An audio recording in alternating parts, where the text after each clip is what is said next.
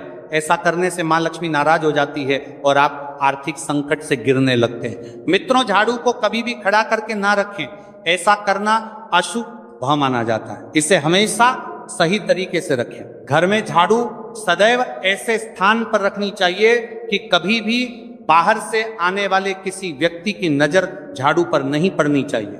गोवर्धन पूजा से पहले साफ सफाई करने के साथ ही पुराना झाड़ू घर से हटा देनी चाहिए, क्योंकि झाड़ू घर की गंदगी को बाहर निकालती है। गंदगी को दरिद्रता माना गया है। लोग झाड़ू को घर में लेकर आते हैं और इसी झाड़ू से नरक चतुर्दशी के दिन घर की गंदगी को साफ करते हैं और दिवाली के दिन माता लक्ष्मी के आगमन की तैयारी करते हैं। दोस्तों, गोवर्धन पूजा के दिन धनिया को घर में लाना भी काफी शुभ माना जाता है। इन बीजों को दिवाली की रात को माता लक्ष्मी को समर्पित करें और